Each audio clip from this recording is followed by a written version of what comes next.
तो प्यारे बच्चों, कैसे हो सभी। स्वागत है आप सभी का आपके अपने चैनल जीआरएफ स्टडी पॉइंट पर। यानी कि हम अपनी जीआरएफ की तैयारी अच्छे से करें, अपने पेपर को क्रैक अच्छे से करें, तो उसके लिए हम जो है अपनी ये क्लासेस चला रहे हैं। तो आज हम करने वाले हैं स्वामी विवेकानंद के जो भी फिलोसॉफिकल थॉट्स हैं, जो भी एजुकेशनल थॉट्स हैं, या फिर उनके जो कोटेशन है जो एग्जाम में पूछे जाते हैं, साथ ही साथ इनके जो मोरल थॉट्स हैं, उन सभी चीज़ों के बारे में जो है हम इस क्लास में देखने वाले हैं। जो आपके एग्जाम ओरिएंटेड है, यानी कि एग्जाम में पूछे जाते हैं, उन सभी चीज़ों पर हम डिस्कस करेंगे। कोई फालतू बकवास नहीं, केवल हम उस चीज़ पर फोकस करेंगे जो आपके एग्जाम से जो है रिलेटेड क्वेश्चंस आते हैं। तो हम स्वामी विवेकानंद का पहले जीवन परिचय देख लेते हैं। वैसे क्वेश्चंस यहाँ से नहीं आते हैं, फिर भी हम किसी भी जो भी हमारे दार्शनिक हैं उनका थोड़ा बहुत जीवन परिचय जो है हमें पता होना चाहिए। तो इनका जन्म 12 जनवरी सन 1863 को हुआ था। पिता का नाम विश्वनाथ दत्त था, माता का नाम श्रीमती भुवनेश्वरी देवी। बचपन का नाम इनका नरेंद्र दत्त था, नरेंद्रनाथ दत्त। और गुरु का नाम श्री राम कृष्ण परमहंस। बचपन से ही अगर हम स्वामी विवेकानंद की बात करें तो बचपन से ही कुशाग्र बुद्धि के थे, ऐसा माना जाता है। ऐसा मतलब ऐसा कहा गया है कि ये बचपन से ही इतने कुशाग्र थे कि इनको जो है सारे वेद वगैरह जो है इनको रटे हुए थे। इन्होंने पढ़ लिया था कम उम्र में ही, 7-8 साल की उम्र में ही इन सारी चीज़ों को इन्होंने पढ़ लिया था। और ये कोई भी बुक्स अगर पढ़ते थे, कितनी ही मोटी बुक क्यों ना हो, 1 या 2 दिन में उसको पूरी कंप्लीट कर देते थे पढ़ के। इतने मतलब इनका शार्प माइंड था इनका। ये सारी चीज़ें जो है, सारी क्वालिटीज इनके अंदर बचपन से ही थी।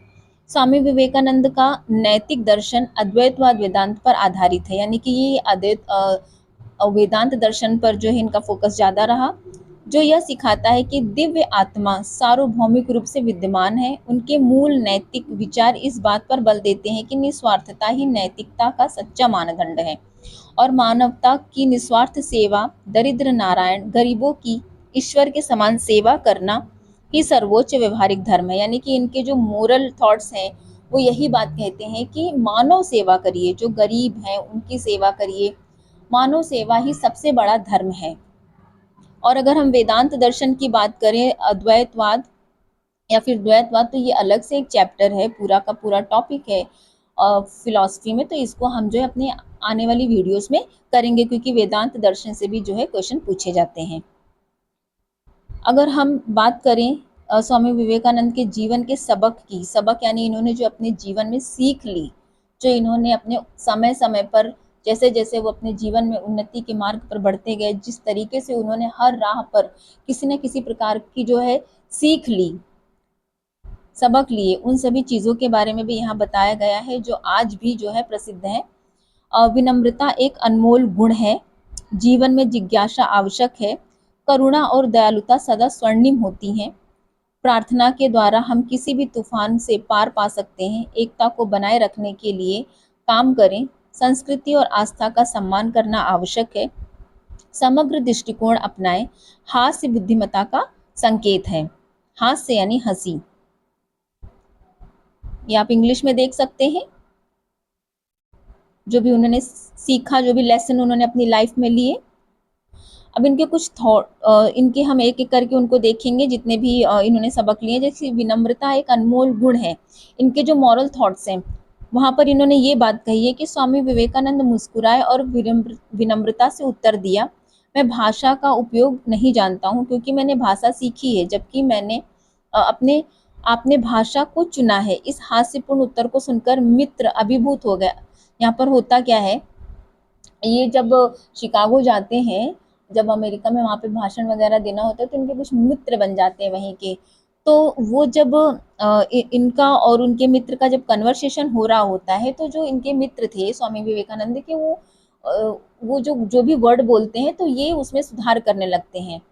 तो इनका मित्र, स्वामी विवेकानंद का जो मित्र है, वो कहते हैं कि ये मेरी मातृभाषा है, यानी कि अंग्रेजी उनकी मातृभाषा, उसमें सुधार नहीं किया जा सकता है। तो उसी पर वो इस बात को मुस्कुराकर और विनम्रता से उत्तर देते हैं कि मैं भाषा का उपयोग जानता हूँ क्योंकि मैंने भाषा सीखी है, जबकि आपने भाषा को चुना है।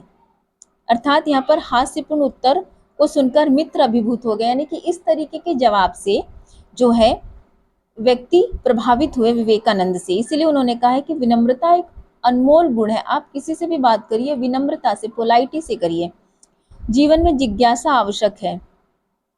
और एजुकेशन भी यही कहती है कि बालकों में जिज्ञासा सबसे ज़्यादा आवश्यक है, क्योंकि जब बच्चा जिज्ञासु होगा तभी वो नई नई चीज़ों में इन्वेंशन कर पाएगा, खोज कर पाएगा, सीख पाएगा।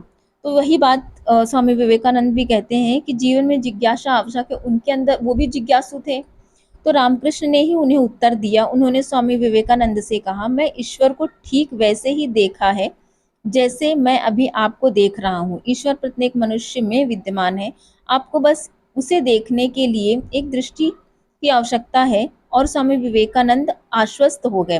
अर्थात यहाँ पर होता क्या है, स्वामी विवेकानंद जी जब अपने कॉलेज में पढ़ते हैं तो टीचरों के माध्यम से वो ये जो इनके गुरु हैं रामकृष्ण परमहंस के बारे में बहुत सुनते हैं। तो इनके अंदर एक जिज्ञासा होती है कि मुझे इनसे मिलना है। तो ये दक्षिणेश्वर पहाड़ी में जहाँ ये तपस्या कर रहे होते हैं वहाँ पे पहुँचते हैं। वहाँ पर पहुँचने के बाद इनके अंदर जिज्ञासा तो रहती है, वो लोगों से वैसे भी पूछते थे कि क्या आपने ईश्वर देखा है। तो जब वे वहाँ पहुँचते हैं परमहंस के पास तो उनसे डायरेक्ट यही क्वेश्चन पूछते हैं कि क्या आपने ईश्वर देखा है। तो परमहंस उनकी इस बात पर कहते हैं कि हाँ, मैंने ईश्वर को ठीक वैसे ही देखा है जैसे मैं अभी आपको देख रहा हूँ। अर्थात ईश्वर कहीं नहीं है, न तो किसी मंदिर में है, न तो कहीं पर भी नहीं है। ईश्वर तो आपके अंदर है, यानी कि हर व्यक्ति में ईश्वर विद्यमान है। इतनी ही बात से स्वामी विवेकानंद आश्वस्त हो गए, यानी कि स्वामी विवेकानंद ने सोच लिया। उसी वक्त उन्होंने परमहंस को अपना गुरु मान लिया, उनसे शिक्षा दीक्षा वगैरह ली और वो जीवन के सत्य को जान गए। वो जान गए कि ईश्वर आखिर है कहाँ, क्योंकि वो धार्मिक परिवार के थे। उनके घर में भी जो है धार्मिक प्रवृत्तियां होती थी, पूजा पाठ सब कुछ। तो वो धर्म को मानते थे, वो पूजा पाठ को भी मानते थे, प्रार्थना वगैरह को भी मानते थे। तो इसीलिए वो जो है इस चीज को वो स्वीकार करते थे कि ईश्वर है। साथ ही साथ आत्मा है, आत्मा है जो नश्वर है मतलब आत्मा का कभी नाश नहीं होता है। इस तरीके की चीजों पर वो बिलीव करते थे। आगे हम देखेंगे, एकता को बनाए रखने के लिए काम करें, यानी कि हम किस प्रकार यूनिटी बना सकते हैं, एकता बना सकते हैं। जब स्वामी विवेकानंद की बारी आई तो उन्होंने श्रोताओं को अमेरिका के भाई और बहनों कहकर संबोधित किया, जो बहुत लोकप्रिय हुआ। उन्होंने बोलने का तरीका श्रोताओं के जुड़ाव पैदा करता है। अर्थात जब ये शिकागो में अपना भाषण देने के लिए पहुंचे तो उन्होंने जब सिर्फ इतनी ही बात कही कि अमेरिका के बहनों और भाइयों, बस इतने ही सेंटेंस कहने पर ही वहां पर तालियों की गड़गड़ाहट पूरे हॉल को जो है मतलब पूरे शोर से भर गई तालियों की गड़गड़ाहट। तो यहाँ पर ये चीज पता चलती है कि जब हम एकता बनाना चाहते हैं तो एकता बनती है। अर्थात उन्होंने ये नहीं सोचा कि ये अमेरिकन है, ये मेरे भाई बहन नहीं है। उन्होंने उनको भी अपने भाई बहन कहकर संबोधित किया। तो उन्होंने एकता बनाए रखने की बात करी है। संस्कृति और आस्था का सम्मान करना आवश्यक है। एक दिन एक अंग्रेज ने भारतीय पहनावे को असभ्य बताया। स्वामी विवेकानंद ने उत्तर दिया, आपकी संस्कृति में कपड़े इंसान का निर्माण करते हैं, लेकिन हमारी संस्कृति में चरित्र इंसान का निर्माण करता है। यह कहानी विश्व भर में प्रसिद्ध हो गई और स्वामी विवेकानंद की विश्व दृष्टि की गहरी समझ को दर्शाती है।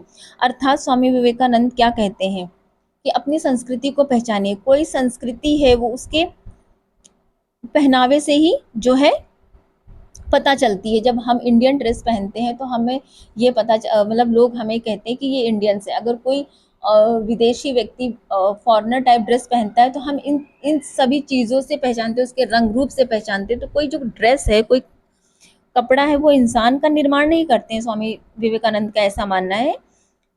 असल जो हमारी ड्रेस होती है, जो हमारे कपड़े होते हैं, जो हमारा पहनावा होती है, वो हमारी संस्कृति यानी कि हमारे चरित्र का निर्माण करती है। क्या करती है? हमारे चरित्र का निर्माण करती है। उनका ऐसा मानना है। ये सभी आपके मॉरल थॉट्स हैं, ये नैतिक विचार हैं जो स्वामी विवेकानंद ने प्रस्तुत किए हैं। असमग्र दृष्टिकोण अपनाएं। विश्व धर्म संसद में स्वामी विवेकानंद ने कहा कि भारतीय महाकाव्य भगवत गीता को सबसे निचले स्थान पर रखा गया। इसके कई अर्थ निकाले जा सकते हैं, लेकिन मुझे स्वामी विवेकानंद के भाषण की शुरुआत का तरीका बहुत ही प्रभावित कर गया। भगवत गीता की स्थिति का जिक्र करते हुए उन्होंने कहा, अच्छी नींव। उन्होंने हास्यपूर्ण उत्तर दिया और हिंदू धर्म के प्रति हीन भावना रखने के बजाय गर्व महसूस किया। समग्र दृष्टिकोण यानी कि सभी धर्मों को एक समान देखना, चाहे वो अपना धर्म हो या दूसरे का धर्म हो या कोई भी धर्म हो, उसको कैसे देखना, एक दृष्टि से देखना, समग्र दृष्टि से देखना। तो यहाँ पर इसका मतलब यही है कि बहुत सी किताबें थीं जिसमें भगवत गीता जो है सबसे नीचे रखी हुई थी।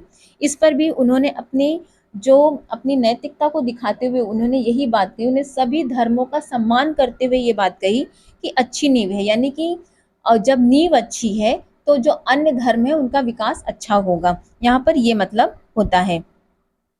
अभी हमारे 2 पॉइंट हैं जिनकी मैं बात करूंगी। करुणा और दयालुता सदा स्वर्णिम होती है और प्रार्थना के द्वारा हम किसी भी तूफान को पार पा सकते हैं। अब करुणा और दयालुता सदा स्वर्णिम होती है, अर्थात अगर यहाँ पर एक मैं स्वामी विवेकानंद की बात बताऊं बचपन की, तो इनकी माता ने जो है कुछ काटने के लिए इनसे चाकू मांगा, कि स्वामी विवेकानंद से कहा कि मुझे चाकू ला कर दो। तो स्वामी विवेकानंद जब चाकू लेकर आते हैं तो उसका जो धारदार जिस तरफ धार होती है वो अपने हाथ में पकड़े हुए होते हैं और जो पीछे का हिस्सा होता है वो अपनी माँ को पकड़ाते हैं। तो इस चीज को देखकर उनकी माता उनसे कहती है कि बेटा तुम अब समाज की सेवा करने के लिए तैयार हो। तो मतलब जब ऐसा कहती हैं तो उनके पुत्र उनसे पूछ मतलब इस वो सोचते कि माता ने ऐसा क्यों कहा, तो अपनी माता से पूछते हैं कि माँ आपके कहने का तात्पर्य क्या है। तो माता कहती हैं उनकी इस जो वो ऐसा कार्य करते हैं, चाकू अपने नुकीला अपने तरफ लेकर और पीछे का हिस्सा माता को पकड़ाते हैं, तो इससे उनकी माता प्रभावित हो जाती हैं। तो वो कहती हैं कि बेटा तुमने क्या किया, तुमने जो है धारदार साइड अपनी हाथ में ली और पीछे का मुझे पकड़ाया, मतलब जिधर लकड़ी लगी हुई थी वो हिस्सा तुमने मुझे पकड़ाया। अर्थात इसका तात्पर्य यही है कि तुम समाज की सेवा कर सकते हो, तुम समाज को जो है समाज की उन्नति के लिए कार्य करने के लिए अब एकदम तैयार हो, क्योंकि तुमने मेरा भला सोचा, तुमने ये सोचा कि मुझे चोट ना लगे, अर्थात तुम अपने समाज कल्याण को करोगे, तुम समाज के हित में बात करोगे और तुम समाज का सदैव जो है भला ही सोचोगे। तो करुणा और दयालुता जो है मनुष्य के अंदर होनी चाहिए। प्रार्थना के द्वारा हम किसी भी तूफान को पार कर सकते हैं। अर्थात जब स्वामी विवेकानंद के जब पिता की मृत्यु हो गई थी तो उनकी माता और उनके जो अन्य भाई बहन थे उनकी सबकी जिम्मेदारी इनके ऊपर आ गई थी, पढ़ाई वगैरह भी करना, मतलब हर चीज़ की जिम्मेदारी इन पर आ गई थी। तो ये जब गुरु जी से मिलते हैं तो गुरु जी से जब ये कहते हैं तो गुरु जी उनको शिक्षा देते हैं कि प्रार्थना वगैरह करिए, मतलब तभी ये सन्यासी धर्म को जो है यानी कि एक तरीके के सन्यासी ये बनकर निकलते हैं और अपनी मतलब जो भी समस्याएं होती है उन सभी चीज़ों का ये समाधान जो है खोज पाते हैं।